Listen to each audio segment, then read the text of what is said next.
Hello, I'm Papa Chaps from Papa Chaps Outdoors. I want to make a little video about what my channel's about, a little bit more about where I want to take the channel and go, how it's going to work. And I was going to do this from home, but man, the weather turned pretty nice. I thought why not come to the blind, make it here? That's what I'm going to do. I grew up in a family, pretty good sized family, and we hunted and fished and trapped and just snowmobiled, anything, always outside. My parents canned everything, huge garden, all from in the city.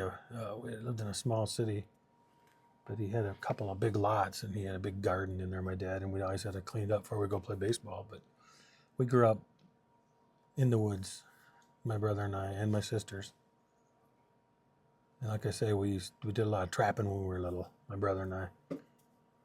We'd walk quite a ways out of town, go trapping.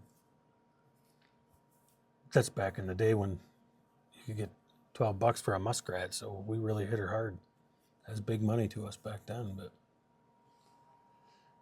anyway, I had 6 boys. So, wow. Needless to say, we spent a lot of time in the woods. We have always harvested our own deer. It takes a lot to feed a family of 8. And we rarely buy meat from the store, rarely. But we grind our own, we make our own burger, jerky, and then of course steaks and some. But we make a lot of stuff out of venison. And we grew up on it. I grew up on it, and my family grew up on it. And all my brother's family grew up on it.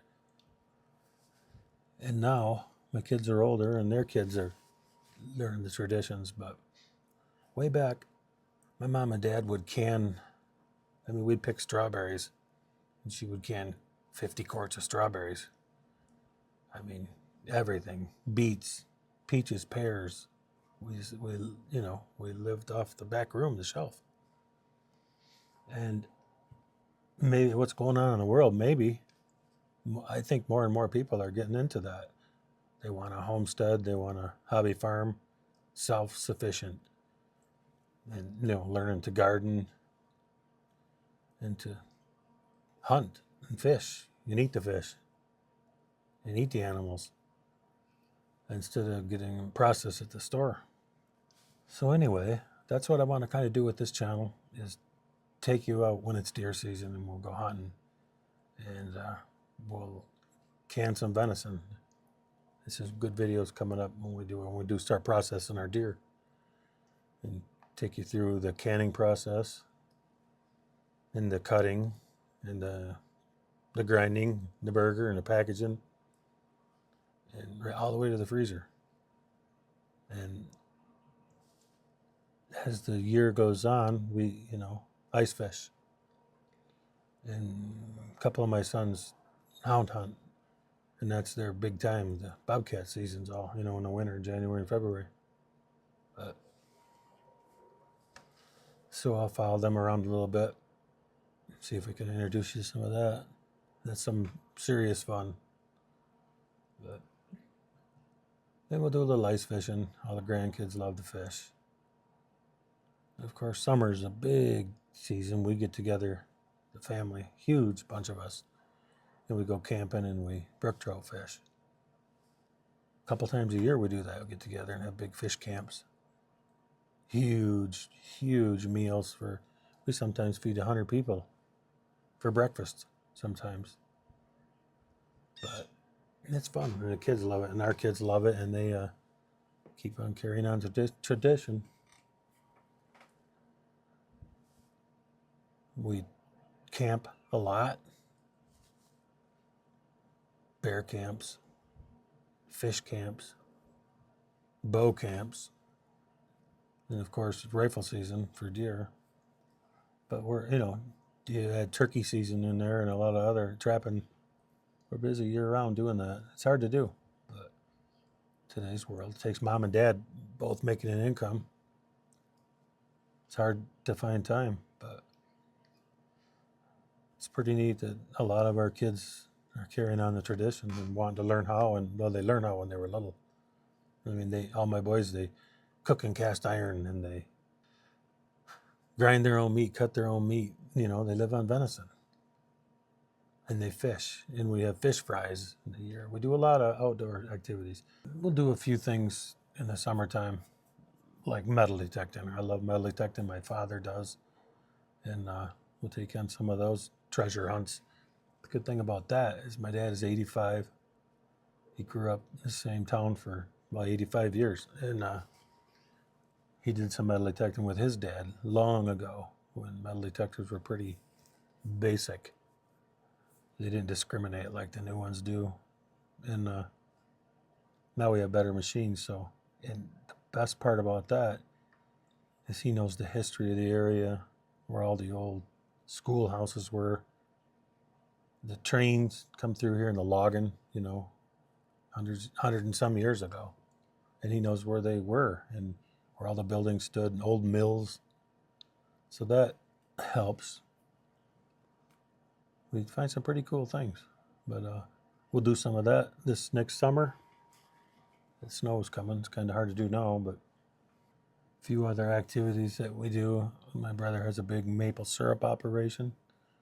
So we'll follow that this spring and show you how that process works. And then in the fall, we press apples, make some apple cider, pears, make pear juice. So lots of outdoor activities. Also in the spring, my wife has a pretty good sized greenhouse, and she has a big cut flower garden that it pretty much does for fun.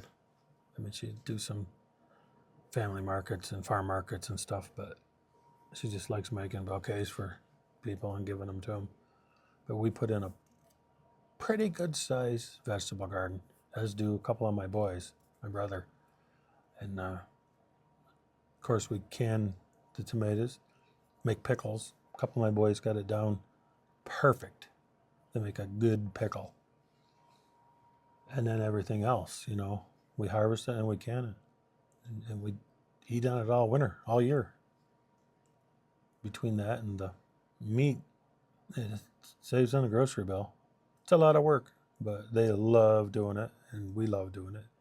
A couple other things we do is farm animals. Pretty good flock of laying hens and produce eggs, and we eat a lot of eggs. We usually do turkeys. We haven't done them in a couple of years. My one boy has a couple turkeys, and then we raise chickens to butcher. Sometimes we'll do 50 or 100. You know, fill everybody's freezer up with chicken that don't get any hormones or nothing. They eat well. We raised pigs for quite a few years, you know. Had our own pork, but some of the family still raises pork. So that's nice. What's really cool is when you go to the freezer and you've butchered your own chickens and you have an elk in there. Daughter-in-law got an elk and bear or two.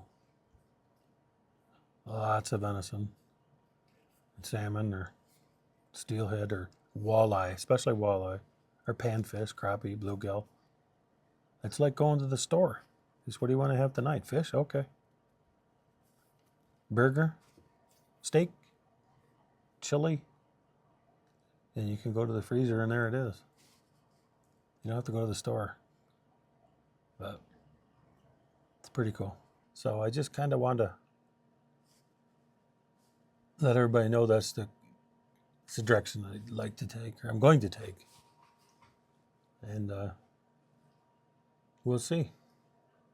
We'll see what happens.